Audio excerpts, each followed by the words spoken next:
hit that like button. Let's go to our main man, Jeff Kerr. When I don't talk to Jeff Kerr on a Monday, my whole week is thrown off. So let's bring him up right now. Jeff Kerr joins us right here on Birds 365. You can follow him at Jeff Kerr CBS and read all his work at cbssports.com. Jeff, how you doing on this Wednesday morning, brother? Yeah, the Eagles aren't practicing. It's weird not being there after the last 2 weeks. Yeah, it's been a grind. We had 3 in a row, man. That's a grind in the modern NFL when you go 3 days in a row. But walk through preseason game. How excited are you for preseason football, Jeff Kerr? Do you want an honest answer? I know you're football honking. You're loving it. You're going to be watching it all the way I want through. your honest answer. I want it honesty. I'm excited to see the Shunderic Powells of the world play football. Yeah, Shunderic Powell getting some shout out. He runs pretty hard for. He does. He's probably 175 pounds soaking wet. But. Yeah. He's making plays in camp, though. I got to give the guy some credit. I'll tell you who I was talking about, Darius Cooper, man. Oh, yeah. That dude just keeps making plays. You know what, John? When you see these guys in camp, you actually do kind of get excited to see them in a live football game just to see what they do against another opponent. Although I am going to be entertained when Bengals fans love to slam down our throats and Joe Burrow looks good against the Eagles' third and fourth teamers. Yeah, he's probably going to look pretty good. But we'll see. I do think there's going to be a decent amount of defensive player, worthy defensive players because there's so much competition on that side of the ball. And they'll need to look at some of those guys, and some of that competition is important to Vic. So there'll be some guys out there, but not the really important guys. If you're in the Bengals organization, and I know they're trying to avoid another slow start, I don't think it can help it because I don't think their coach is that great. What's going to happen when O'Shawn Mathis decides, I am going to make a play, I am going to make a statement? O'Shawn Mathis, that's a second reference, the O'Shawn.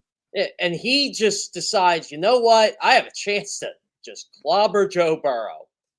We were talking about that yesterday. Tom Brady liked to play in the preseason, and if your quarterback likes to play in the preseason, you should defer to him. It's always a risk. Obviously, I wouldn't do it. I would try to turn him in a different direction, but if Jalen Hurts wanted to play, the Eagles would go out there for 2 series. And if you said, look, I think I need live reps, and I don't think Jalen feels that way, but if he did, I think they would play him. And I think that's what's going on. That's what went on for years with Tom, and that's what's going on with Joe. But I don't see the value in 8 reps. There's everybody's 8 reps. Yeah, there's going to be sloppy football week 1, week 2, week 3, no matter what. Yeah, and then I could 8 see reps isn't changing that. I could see Burrow's point in the fact that he's always hurt this time of year. Like, I know he never plays preseason steps, so maybe that's why they're going to do it, and then they'll shut him down. But I don't know. I just think the risk isn't worth the reward. Well, I agree with that. I wouldn't do it. I snuck in the Tanner McKee question late with Nick Sirianni, and I was just talking about it. I think they're going to play him, but it wouldn't shock me if they didn't play him. By the way, Nick was talking. Yeah, it wouldn't shock me either. I'm coming in with the expectation that he's not going to play. Yeah, see, I got that same feel. He said, I asked him about how important live reps were for him. He's taking a big step, and he said it's a great evaluation tool, but we wouldn't be doing our job in practice if we weren't going about practice the way we do, where we evaluate there. So I think the only difference is it's live to the ground. But our offensive line, defensive line, linebackers, they're essentially going live every single play that we have pads on. That's what he said. I just got the feeling like, he's looking at those joint practices with Cleveland coming up. And I think Tanner's in the group where that's where he's going to get his work. And I just have a nagging feeling we're going to see DRT for a half and Kyle McCord for a half. Yeah, it's possible. Yeah, you know what, John? I was thinking the same thing. I'm like, well, the joint practices are next Wednesday and Thursday with Cleveland. You're going to get plenty of reps against the Browns' first team, the Browns' second team. They're going to be competitive. They're going to be entertaining. I try to tell people this with the preseason, especially with this team. These games, you're just going to see guys that you and I see all the time in training camp, John, that are the third and fourth stringers, and that's okay. Yeah, no, look, you got to find something of it. Jeff, what have you made? 10 practices deep, obviously now on the eve of their first preseason game, as we just talked about. But what has stood out to you through the first 10 days of Eagles training camp? I know you've been at many of them. I don't know if you've been at every single one of them, but from what you've seen so far, what has stuck out to you from Eagles training camp so far through the first 10 days? Yeah, 8 of the 10 I've been at, Zander. But I took a little detour to cover the Phillies. You're a man of many hats, Jeff. No harm, no foul in that, brother. Yeah, but I've been impressed with Josh Uche, and I actually wrote a story about him on CBSSports.com about how Bill Belichick has helped him out and the advice he's taken from Bill Belichick. And, I asked him yesterday about kind of comparing Bill or Vic Fangio to Bill and, just trying to get, perspective. I know they're both old school mentality and stuff. And he said, you know what? It actually isn't fair to compare the two. They're both Hall of Famers. They're both defensive geniuses in their own right. And he said, one thing he liked about Bill, one thing he likes about Vic is, just the receptiveness toward both of them.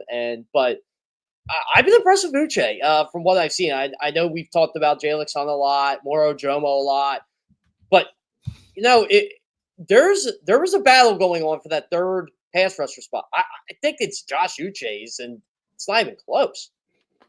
What about Agbo? Is he coming? I like Agbo. I think Agbo is getting the hang of it. So, but Aziz Uziari, not good. Stock down, boys. Stock down on Ojulari. Oh man, I thought he was going to be. Listen, I'm excited because I've been high on Uche just from a purely optimistic. We talked about the Temu signings all offseason. The one guy I said he's going to be the best Temu signing was Uche. So I like hearing that he's having a good camp, but we'll see. I don't know. What do you think he can do in this team, though? Isn't he more of a one-trick guy? Isn't he more of a passer? You know what I mean? That was my one question. He is. He's more of a one-trick pony. I mean, he's not really great at stopping the run, but then again, in these 7-on-7s, you're not really seeing him do that. But when you're asking him to strictly rush the passer and use that inside move that Lane Johnson loves to talk about, he's been doing it. And he's been giving Tyler Steen some fits every once in a while. The Eagles second team guys, everybody gives Tyler fits. Yeah, that is true. John, who was your stock up and stock down when Kemsky asked? Moro is stock up partially because of that. And stock down was, who did I pick stock down? Adoree because of the trade. Yeah, that makes sense. Mine was Kaylee because of the trade. Because I thought he'd start. And my thought there is that Kaylee's going to be here as a special. He's their best gunner. So but to Jeff's point, he was the guy coming in that you always say, John, the Eagles want a certain thing. Doesn't mean that's how it's going to shake out, but they wanted Ringo to win it. So, I kind of agree with Jeff. I agree with both of you. Those are the two losers. You know what? It's funny. I can't wait to read that piece by Jimmy just to see what everybody picked. And I was asking a couple of people who they picked. And wait, what did Jimmy do? He asked everybody. He does. Okay. He does every year. He does a guy, guy pointing upward, pointing downward, and he just polls all the beat reporters. I would be surprised if Moro doesn't win. I think there'll be a lot of different votes for stock down. I think some people will just look at it from just a on-field perspective. More people, but I was looking at it from the trade perspective. I mean, that's how I was. When you trade for a cornerback on August 5th or August 4th, whatever it was, that means things aren't going well with the other guys. There's no other way to look at it. So to me, that's a significant thing. And you're connecting the dots where, okay, Cooper DeJean's going to safety and base defense, and he's in the slot and nickel, and So that means there's a full-time job available. They weren't putting Cooper DeJean in base defense at opposite Quinyon Mitchell. So they had plans for Bennett. I think so. Now, I mean, he dislocates his shoulder putting on a shirt in the morning, so I'm a little concerned about that. Yeah. He's done it like 5 times, so I'm a little bit concerned about the injury history. But you bring up the slot. I mean, ultimately, I now believe I'm going to call it on what is today, August 6th. Long term, I don't know when it's going to happen. But I now believe that Cooper DeJean's long-term position is going to be safety. You know what? It's funny. AJ Brown always says all-pro Coop.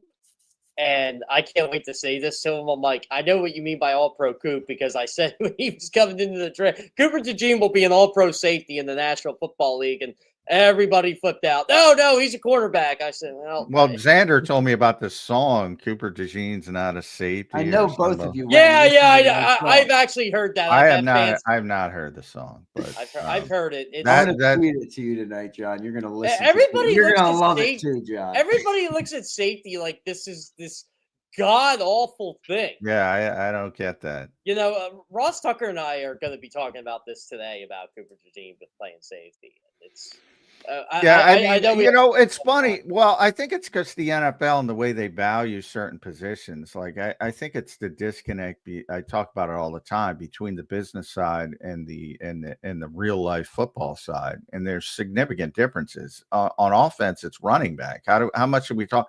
Well, Saquon Barkley touched the football 482 times last year, and they don't want to pay running backs as a whole. Now, the reason they don't want to play running backs is not because they don't have a significant impact on the game. It's because they're worried about injuries and shelf life and long-term usage, and they don't want to get bogged down by big contracts at that position. Not that they can't have an impact on the game. And then the same thing at safety, not the health aspect, but when you look at safety and people say, well, you got to pay corners more, they do. But who outside corners?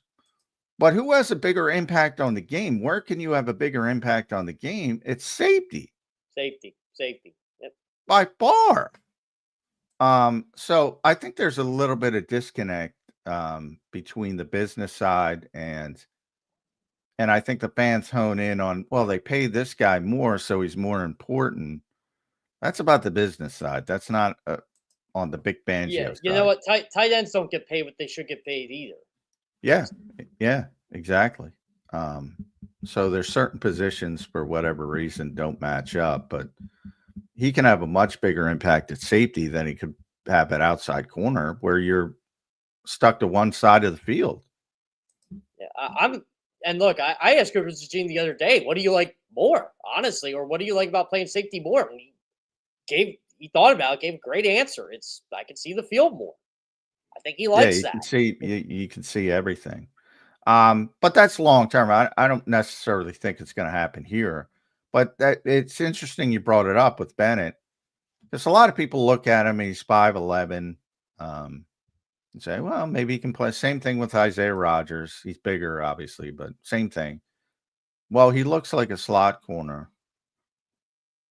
But he only played outside in Las Vegas. Now, it's not a ton of reps. I think it's 820 or so. But 720 or so were outside. So I don't think he's going to play in the slot. Now, you never know. Vic might get him and say, yeah, we can do this, and then I can put Cooper at safety, and I don't have to worry about Sidney Brown or Drew McCuba.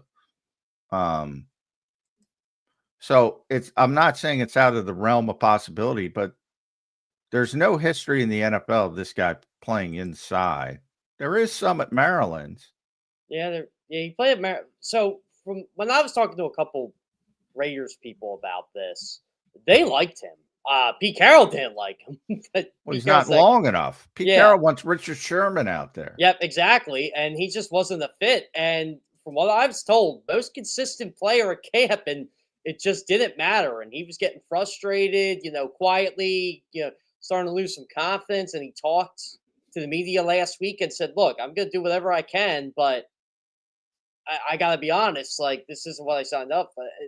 Paraphrasing here, but I think he wanted an opportunity, and I think the Raiders needed a defensive tackle, and Brandon Hunt, Andrew Patch were in Philadelphia. They liked Thomas Booker, and the Eagles had a wealth of riches there, and just seemed to work out. Yeah, I think the trade worked out for both teams. I did I too. think the trade made a lot of sense, and you're right. A lot of it had to do with Brandon and Anthony, I'm sure. Yeah, Anthony. I don't know why I said Andrew.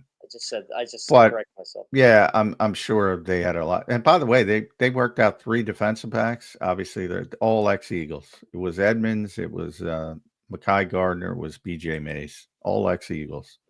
So you can see the Brandon Hunt, Anthony Patch effect with the Las Vegas Raiders. Yeah, a little infusion of Eagles thinking in that organization will be only a good that'll thing. be a good thing. That'll be a good Yeah, thing. you know what? It's funny. Like, I know I was on the Raiders flagship show yesterday, and they were trying to ask me to talk their fans off the ledge, and I said, "Well, you got Eagles people in there, and to me, you're doing a lot of the right things. I don't know about the Christian Wilkins thing. I couldn't divulge into that, but it just seems like the moves you're making, you're trying to become a stable organization, and that's step one to being good."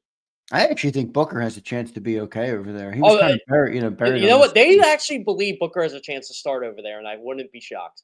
Yeah, we'll see. We'll see how it all shakes out for him. About Cooper, let's just, in theory, guys, if he could play both outside, slot, safety, wherever you want, and I think he can. I think maybe all 3 of us think that. Do you think he's actually most valuable in the long term at safety, or would it be an outside corner for him?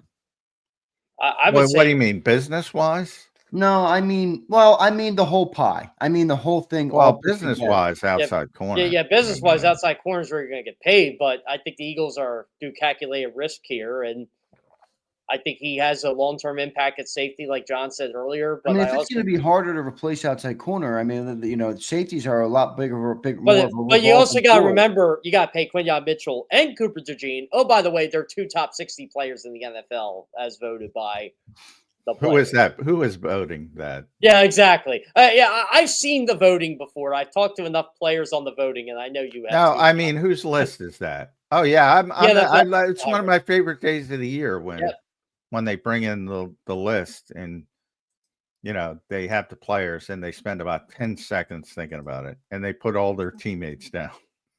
It's awesome. It's awesome. A couple guys care. AJ cares a little bit, and put some thought into it, but most guys just scribble a couple names. I did see a tweet yesterday, Zander. You say I always clip, but I did see a tweet yesterday. I think it's funny. This app is going to shut down when Jalen Hurts is voted in the top 10.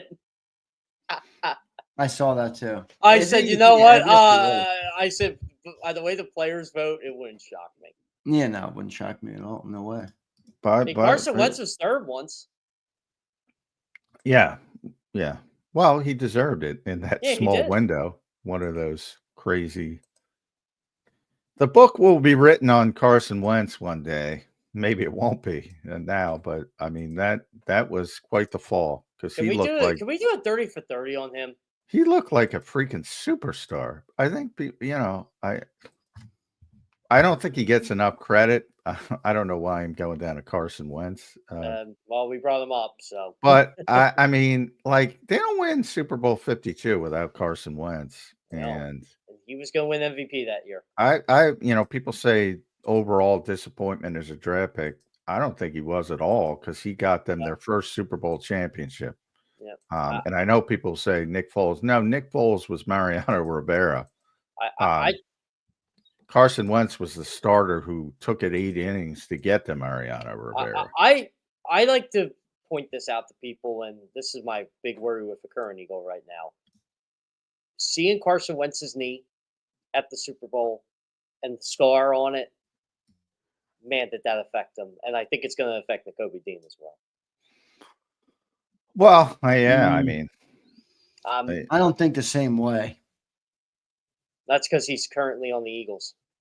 That's why you don't think that. Well, I don't know. I do. I think Nacobe's a little bit. I mean, look, I liked Wentz a lot. He was a very talented player, but I think it would be fair to say at that point in his career, he maybe. Well, I don't want to say he lacked. Well, he did. I mean, I think he lacked maturity at that age, and it affected him differently. And I'm sure Wentz looks back at that now, and would have handled it differently. I just don't think Carson came back the same guy because of the injury. I agree with that, but why do you think Nacobe would be in the same ballpark?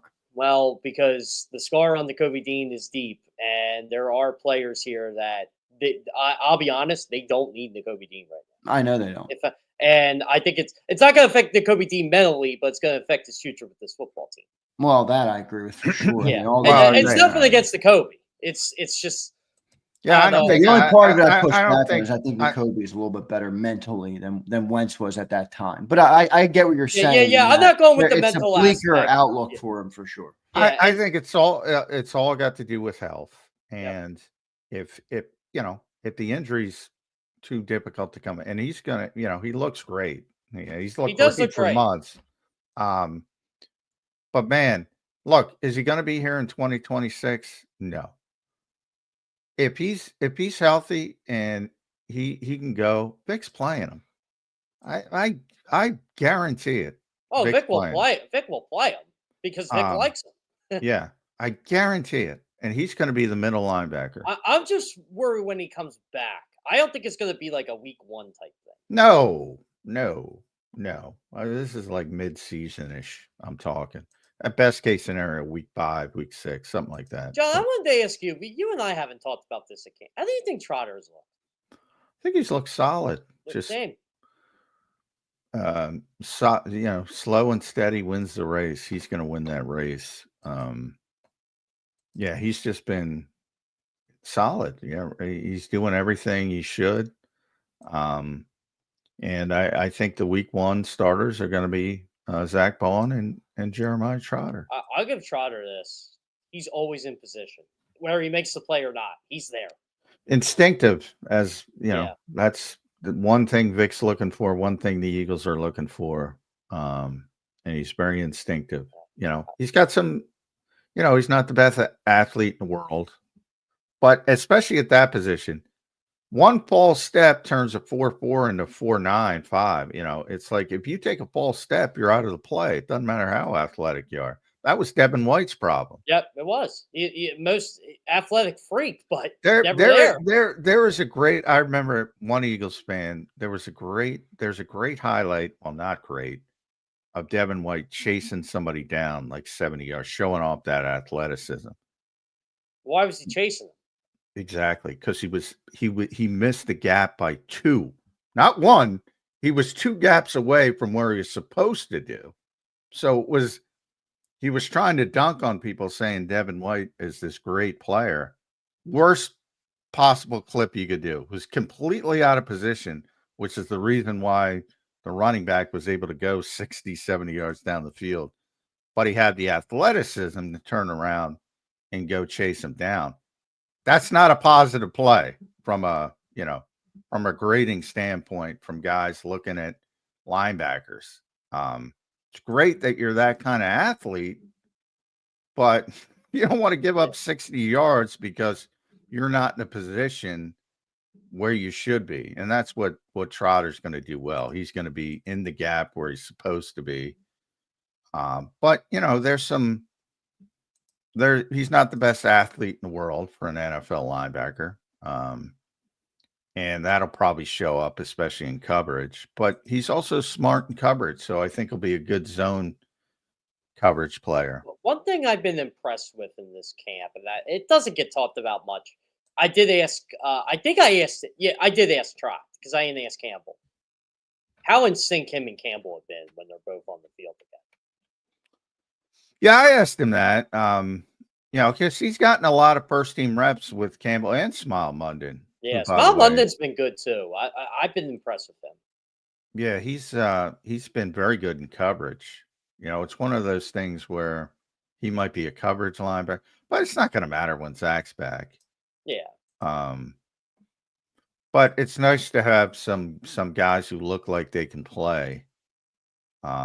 And I think he's got a big upside down the road. And that's why I think Nacobe's not going to be here in 2026. But if he's healthy, he's going to play this year. Also, John, at some point, if he's healthy. I think you and I have pointed this out. Or maybe it might have been me and Evan we were talking. But you ever notice how A.J. Brown and Zach Bond are actively involved? I think Eagles are just holding him out to hold him out. Oh, yeah. They're fine. They're completely fine. Yeah, I mean, AJ's so engaged in the practice. It's like you don't. Well, the dead giveaway is they don't. They're both out there on the practice. If you have a significant injury, they're not letting you on the practice field. And they're there every practice, and they're not doing rehab on a side field, which means they're not involved in significant rehab for their injury. So they're just being cautious. Which you should be. There's no need for AJ tweaked his hamstring. Zach is dealing with some back stuff, but there's no reason they need to be out there on early August. You need an all-pro receiver and an all-pro linebacker on the field in week 1. Yeah. Not August 6th. Speaking of coverage, you guys were hyping up Uche. Did you? And this is the one criticism I'll have of Big Scheme.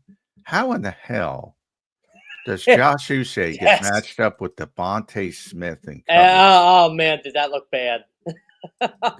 That went as expected for a touchdown, by the way. That's the one thing I would say. Hey, Vic, man, what are you doing? Did you see Jalen smiling after that play? What? Why? What do you think? You're going to fool the quarterback? Oh, what's the defensive end doing on Devontae Smith? Shit. That's your eyes light up. That happens a lot in Vic's scheme. It happened a lot last year. Way too much. That's how you can get him. Yeah. Well, he doesn't do it that often. He doesn't do it often, but yeah, I'm like, because I remember I was with Mosher. I don't think we can get on Uche's back for getting burnt by Smitty. No, it's not his fault at all. It's ridiculous. No, it was funny because everybody's like, why is Adoree Jackson got beat? And Mosher and I are like, that wasn't Adoree Jackson. It's ridiculous. That's the one issue I have. And he loves that flat defender. He loves it. Yeah. And he constantly talks about it, and I don't get it. Yeah, I don't get it a little like bit. if you can criticize Vic Fangio for, if you got a moron playing quarterback, okay. That's what I mean. That's really where I feel like that would work. Yeah, best. that's the thing. Eagles have Jalen Hurts playing quarterback. They don't have what's the Tyler Sheck. Tyler Shuck. Yeah, That's is it. he not Tyler having a good camp? I mean, if you got a rookie out there, rookie playing quarterback, or a young guy who's barely played, all right, throw some of that stuff at him and see if they get fooled. By the way, boys, you know what I'm excited for the joint practice next week? What's that? That cluster, that is the Cleveland Browns quarterback situation. Oh my God! They brought in another one. They brought in Tyler Huntley now. I can't wait to tweet. Shedeur Sanders gets picked off by this guy, or Shedeur Sanders gets sacked by this guy. There's two predictions I'm going to make about those two joint practices. One, Eagles are going to win them.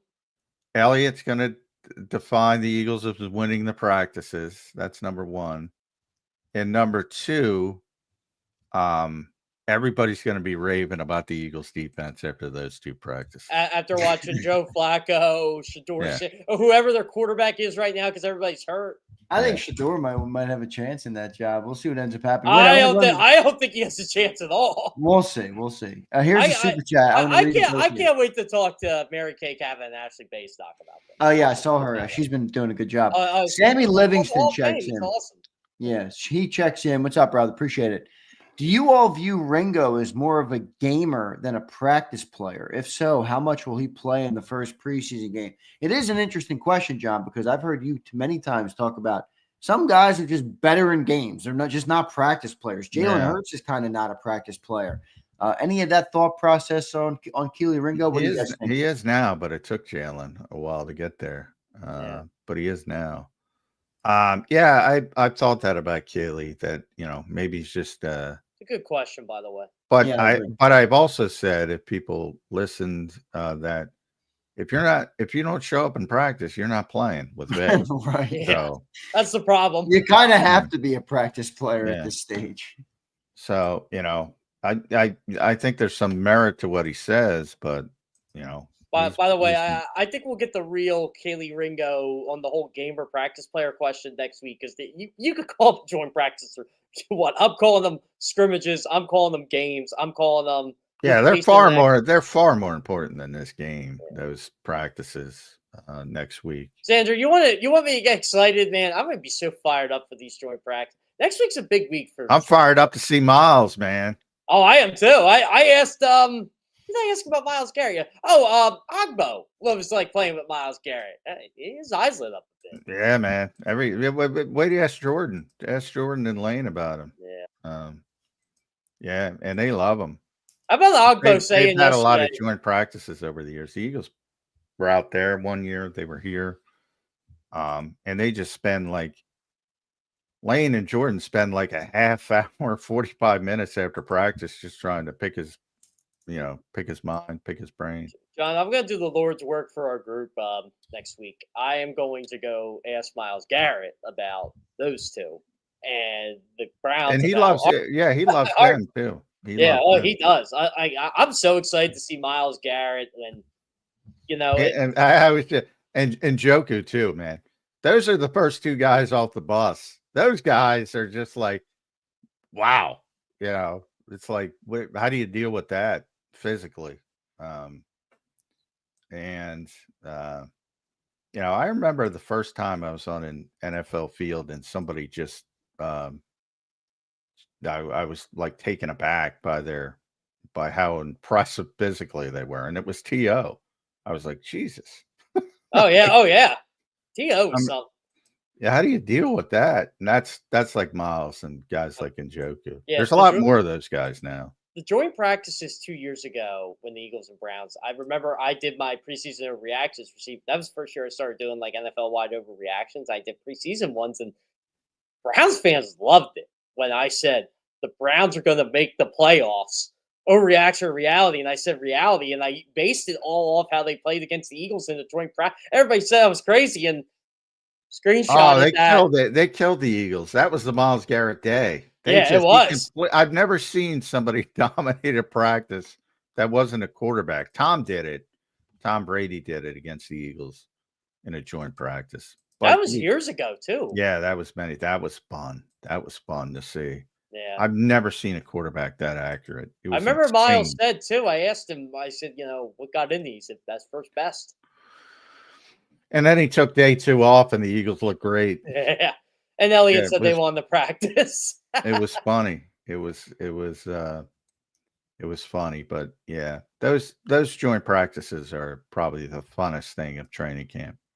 And they're smack dab in the middle too. Yeah. Well, we need it. We need That's some. gonna be good. That's Do gonna you be think good. they'll be in the afternoon, John, or do you think we'll do the morning stuff? I hope it's the morning. I do. It's in Philly, right? They're coming to Philly. Right? Yeah. Yep. Yeah. Yep. 2 days. Yeah. Next Wednesday. I guess it'll be similar. But it's probably going to be morning. I mean, it's going to be hot. hot. It's going to be pretty hot again. Yeah, I would assume it's going to be hot. I mean, it's middle of August. August. Some of it's the Browns' logistics when they're getting in. So. Oh, right. That's true. Especially that first day. Do they probably stay over on the first night? Probably, right? Stay over here. Yeah. Tuesday night they would stay over. Yeah. I'll be coming in from New York on Wednesday. When's the preseason game? Saturday? Saturday at 1. Yeah, and are they going to? So they'll stay there all week, I guess. Oh yeah. I would think. Yeah, well, it's not a long trip, but you don't want to do that. From my understanding, don't the Browns borrow the NovaCare for their walkthrough on Friday? They'll let them use it for their walkthrough. Yeah, early look at next week on the weather app is showing very high 80s and 90. So they'll try to get it in early, but there's no official time yet. But they'll try to get it in early. John, since we're on the topic of the joint practices, would you be opposed to, the league is trying to get rid of preseason games for more regular season games. We know this. As a way to give the fans more access to this stuff, have it at the link or have it at a stadium and let them watch it. Well, I think if they can make money off it, I from the coach's perspective, no. Yeah, coaches won't want it. Yeah. I mean, the problem in the link is the room. You know, you have 3 practice fields at Novacare Complex, so they'll have, you know, Eagles offense against Browns defense on one field, vice versa on the other field, so you can do things at the same time, which sucks if as a reporter, because you got to pick one. Yeah. And especially if you're, you know, Ed and I will correlate, you know, one will watch one and the other will watch the other one. But if you're by yourself, which a lot of people are, if you're in the Inquirer, it doesn't matter because you got like 50 people. But you know, you can only watch one thing at a time, and there's no replays in practice, as I tell everybody. That people get upset by that, Jeff. Like when I say, well, I didn't see that. Well, what do you want me to do? Lie? I can't. There's a lot going on at an NFL practice. I tell people that at a baseball game. It was when Harper got thrown out Friday night. I criticized the call. Oh, well, you're not paying attention or you don't know what you're talking about. I'm like, well, that's a vantage call. point from where I'm at. If you're looking at one field and there's something going on at the field 2 fields over. Yeah, you can't see it. It's, you know. You guys think that Twitter nerds are the voice of everybody. They're not. No, I agree with you, but we get criticized for stuff we're seeing. No, I don't think they're the voice of everyone, but yeah, I'm amused by people who don't understand the concept. Like, it's like, what do you think? It's very different. Yeah, you get film. We're not getting film that we can go back and rewind. So yeah, we can't even watch it on the big screen that they have because it's nowhere close to us. Yeah, and we're missing a play anyway. We do that. Exactly. Yeah. Anyway, I digress. What else? What haven't we gotten to? How's Jalen Hurts look, Jeff, in your eyes? My minds are good. It's, you know, it's had a couple good yeah, I actually thought it was funny. I was actually saying this to Martin Frank yesterday. I thought Jalen was a little off in like the individual period, you know, just trying to get his feel. And I'm like, maybe Jalen's not gonna have a good day. Boom, boom, boom, boom. Okay, yeah, he's fine. But he threw an interception. He did throw an interception yesterday. Yes, he did. That was a good blitz. Vic rolling out the blitz. Keely almost got a pick 6 too. Yeah. He should have pick. He ran over an official while doing it. Yeah. That was Pretzelgate, John. Yeah, that was Pretzelgate. And that down judge was getting in my way in the red zone stuff. So maybe I should have given him more deference because he knocked his head. Then I felt bad afterwards. I love. I had to make sure I put it in the tweet when safety Cooper DeJean had an interception. I'm like, oh, by the way, Dallas Goedert fell, and it was a good blitz.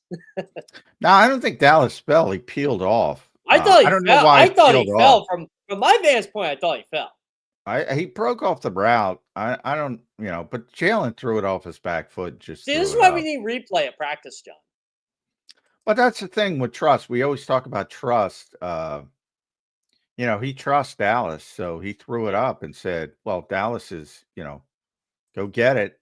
And Dallas kind of broke off the route and ended up being Cooper playing center field. But it would have been interesting because his mentality was Dallas is going to be able to go up and get it over Cooper. That's why he threw it. But yeah, he kind of peeled off the route. I've been very impressed with Tanner McKee in these practices too. Yeah, he's been good, except when he's playing shortstop with the crappy snaps. Yeah. Well, it all depends who's making them, right, John? Yeah.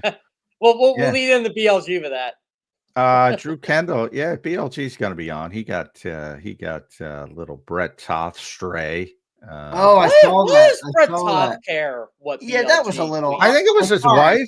I think it was his wife. There's like 15 of you offensive linemen. He tweeted out the wrong number. Shut up. Well, the thing about that is Brett has, and by the way, Brett, I don't know why they're playing him at center. He's a very versatile guy. Play all 5 positions. Yeah, but he struggled with shotgun snaps, and he struggled for years. So this isn't new. So, when one goes awry, yeah, sometimes people, and I'm, we'll ask BLG. He can explain himself. I'm not, Yeah. but it was Trevor Keegan that day. Trevor Keegan was having the issues, and And it is hard to see 64 and 66. So well, Drew whatever. Drew Kendall's 66. Yeah, Drew's Drew been Kendall's fine for 66, the yeah. most part. He's going to be a starting center in this league. I have no doubt about that. I don't know why he's not the second team center already. I think that'll change after the preseason game. I thought that was pretty stupid from Toth, by the way. I mean, he corrected BLG in this long thing. BLG clearly comes out and states, okay, a mistake on my part. I apologize. And then Brett Toth has given us another soliloquy about where to get your media from. Like he's the arbiter of how to consume information. Yo, he made one mistake. Shut up, Brett Toth. I guess he wants his media from the guys who say he's great all the time. I thought it was just a stupid comment. All right, fine, correct him. But then you have the readers get your media from. Yeah, I think everybody can make up their own mind about where to get their media. Yeah, exactly. I mean, come on, Brett. Correction. By the way, the stupid X thing where readers add context.